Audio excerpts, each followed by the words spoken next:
Capítulo 9. As grandes religiões do passado. As primeiras organizações religiosas da Terra tiveram naturalmente sua origem entre os povos primitivos do Oriente, aos quais enviava Jesus periodicamente os seus mensageiros e missionários. Dada a ausência da escrita, naquelas épocas longínquas, todas as tradições se transmitiam de geração a geração através do mecanismo das palavras. Todavia, com a cooperação dos degredados do sistema de capela, os rudimentos das artes gráficas receberam os primeiros impulsos, começando a florescer uma nova era de conhecimento espiritual no campo das concepções religiosas. Os Vedas, que contam mais de 6.000 anos, já nos falam da sabedoria dos Satras, ou grandes mestres das ciências hindus, que os antecederam de mais ou menos 2 milênios nas margens dos rios sagrados da Índia.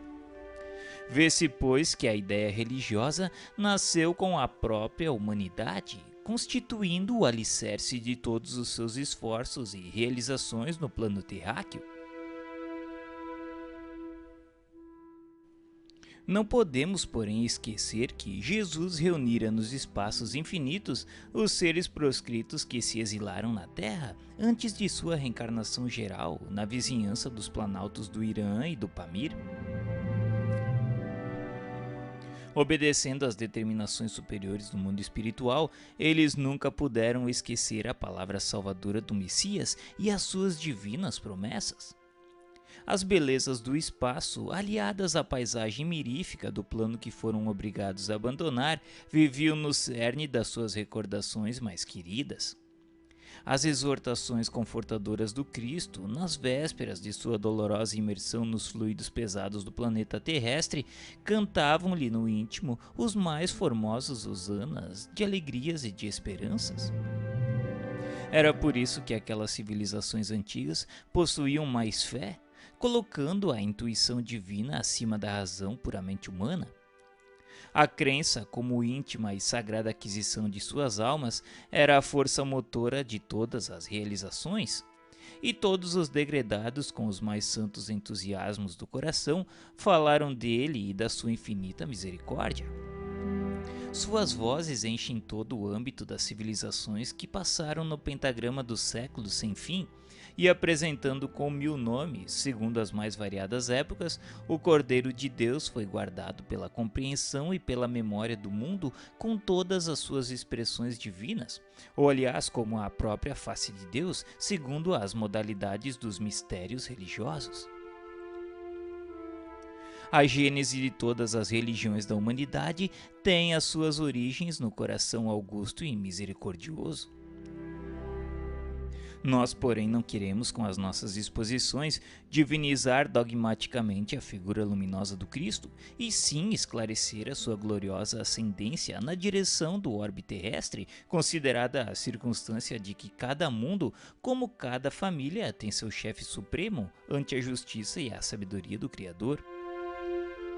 Fora erro crasso julgar como bárbaros e pagãos os povos terrestres que ainda não conhecem diretamente as lições sublimes do seu evangelho de redenção, porquanto a sua desvelada assistência acompanhou como acompanha a todo tempo a evolução das criaturas em todas as latitudes do orbe.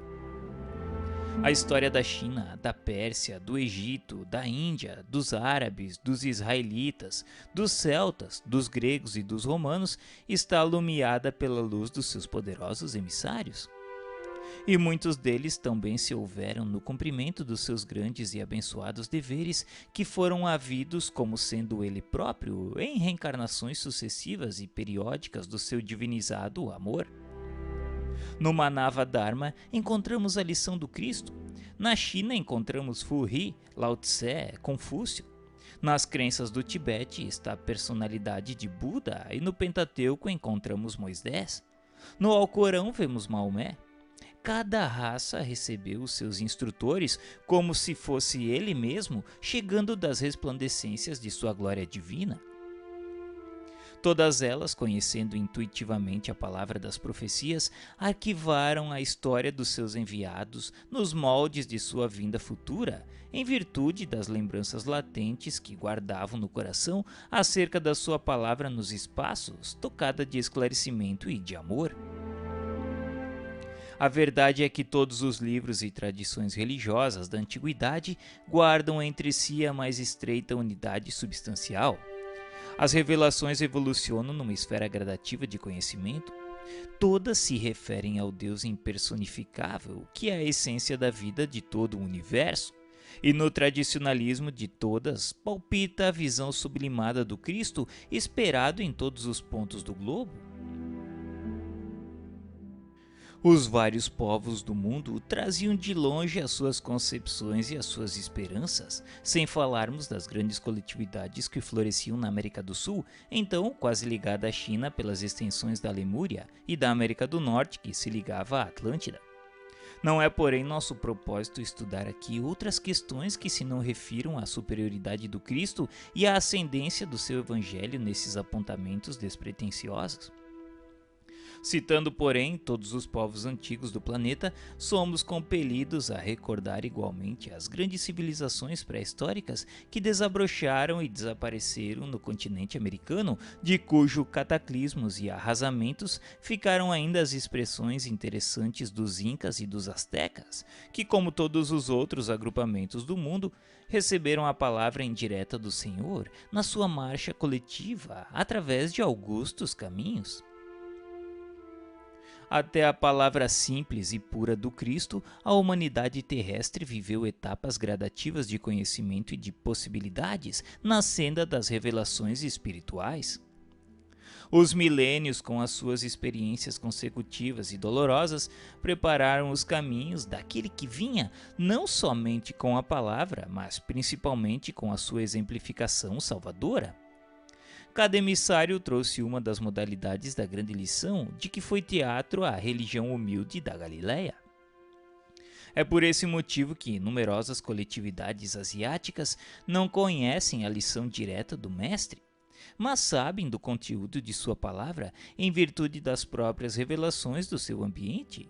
E se a Boa Nova não se dilatou no curso dos tempos pelas estradas dos povos, é que os pretensos missionários do Cristo, nos séculos posteriores aos seus ensinos, não souberam cultivar a flor da vida e da verdade, do amor e da esperança que os seus exemplos haviam implantado no mundo, abafando-a nos templos de uma falsa religiosidade ou encarcerando-a no silêncio dos claustros. A planta maravilhosa do Evangelho foi sacrificada no seu desenvolvimento e contrariada nos seus mais lítimos objetivos.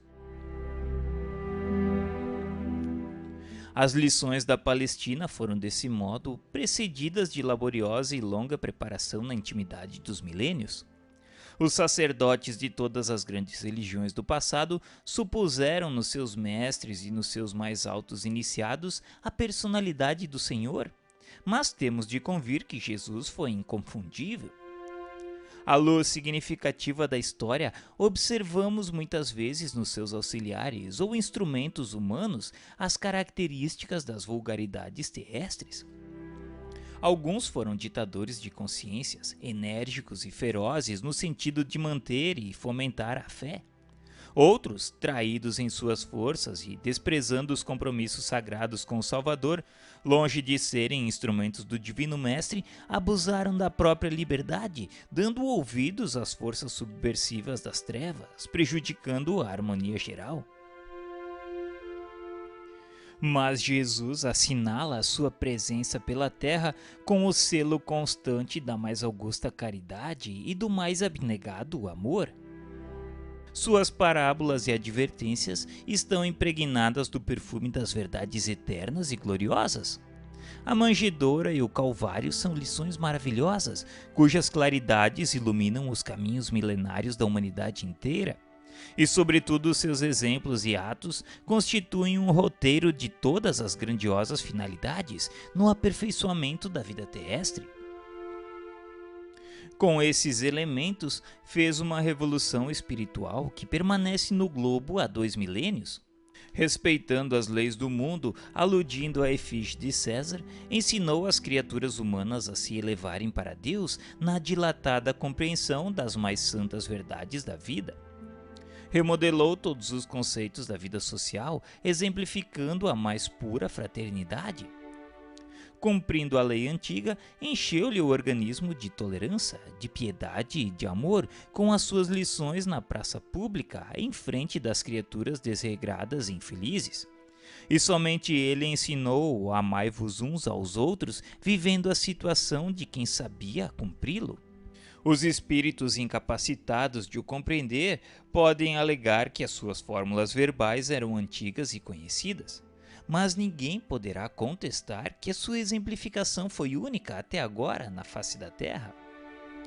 A maioria dos missionários religiosos da antiguidade se compunha de príncipes, de sábios ou de grandes iniciados que saíam da intimidade confortável dos palácios e dos templos. Mas o Senhor da semeadura e da seara era a personificação de toda a sabedoria, de todo o amor, e o seu único palácio era a tenda humilde de um carpinteiro, onde fazia questão de ensinar à posteridade que a verdadeira aristocracia deve ser a do trabalho, lançando a fórmula sagrada definida pelo pensamento moderno como o coletivismo das mãos, aliado ao individualismo dos corações. Síntese social para a qual caminham as coletividades dos tempos que passam, e que, desprezando todas as convenções e honrarias terrestres, preferiu não possuir pedra onde repousasse o pensamento dolorido, a fim de que aprendessem os seus irmãos a lição inesquecível do caminho, da verdade e da vida.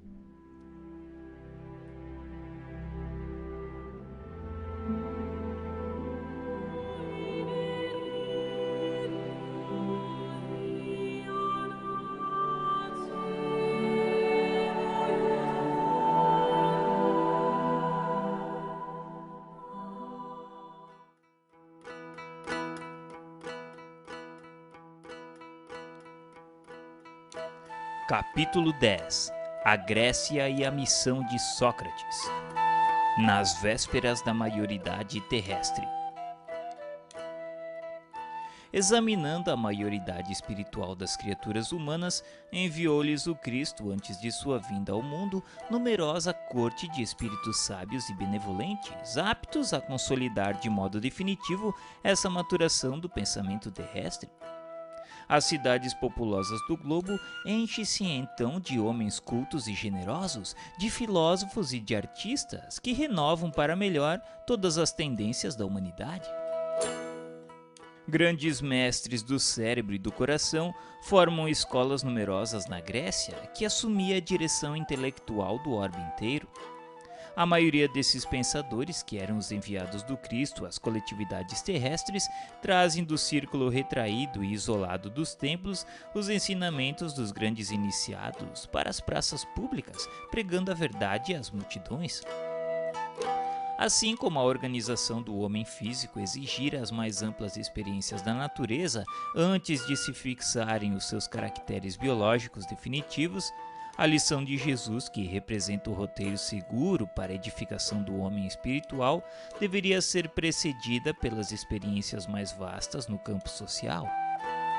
É por essa razão que observamos nos 5 séculos anteriores à vinda do Cordeiro uma aglomeração de inúmeras escolas políticas, religiosas e filosóficas dos mais diversos matizes em todos os ambientes do mundo.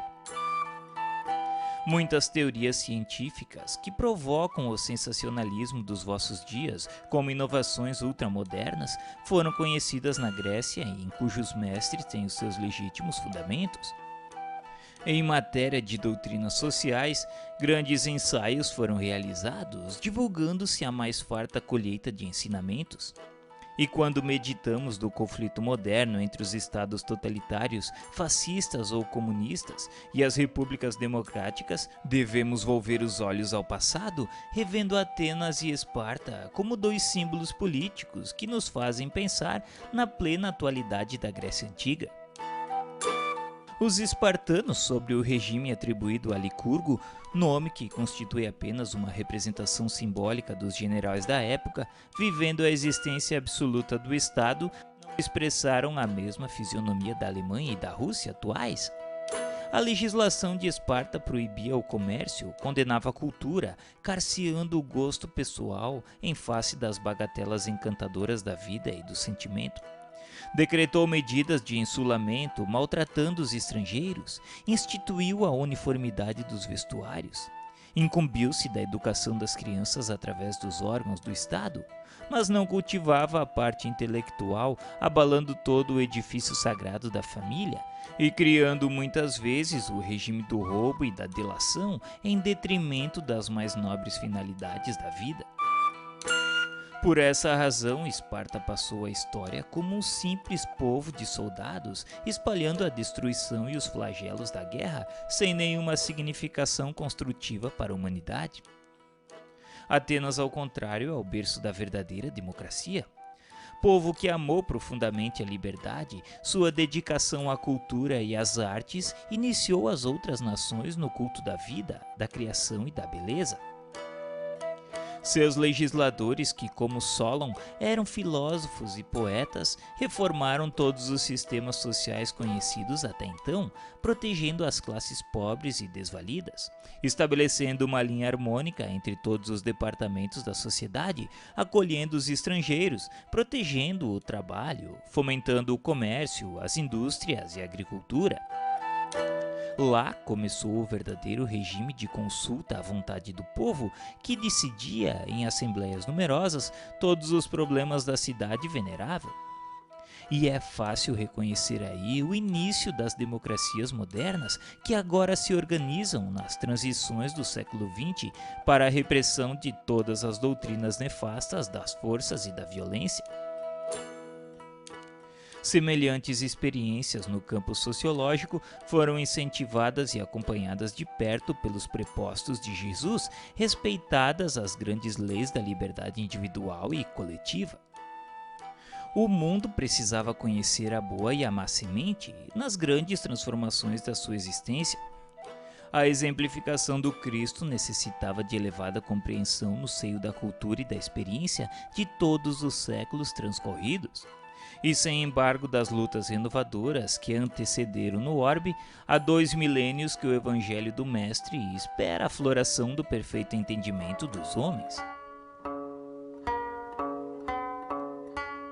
Ao influxo do coração misericordioso do Cristo, toda a Grécia se povoa de artistas e pensadores eminentes no quadro das filosofias e das ciências. É lá que vamos encontrar as escolas itálicas e eleáticas à frente do fervoroso idealismo de Pitágoras e Xenófanes, sem esquecermos igualmente as escolas jônicas e atomísticas com Tales e Demócrito nas expressões do mais avançado materialismo.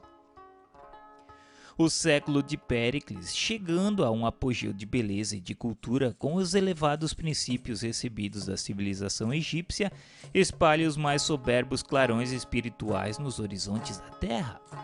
Poucas fases da evolução europeia se aproximaram desse século maravilhoso. O Salvador contempla das alturas essa época de elevadas conquistas morais, cheio de amor e de esperança. O planeta terrestre aproximava-se da sua maioridade espiritual, quando então poderia ele nutrir o coração humano com a sementeira bendita da sua palavra. Envia então às sociedades do globo o esforço de auxiliares valorosos nas figuras de Ésquilo, Eurípides, Heródoto e Tucídides, e por fim a extraordinária personalidade de Sócrates, no intuito de realizar o coroamento do esforço decidido de tantos mensageiros. É por isso que, de todas as grandes figuras daqueles tempos longínquos, somos compelidos a destacar a grandiosa figura de Sócrates na Atenas antiga.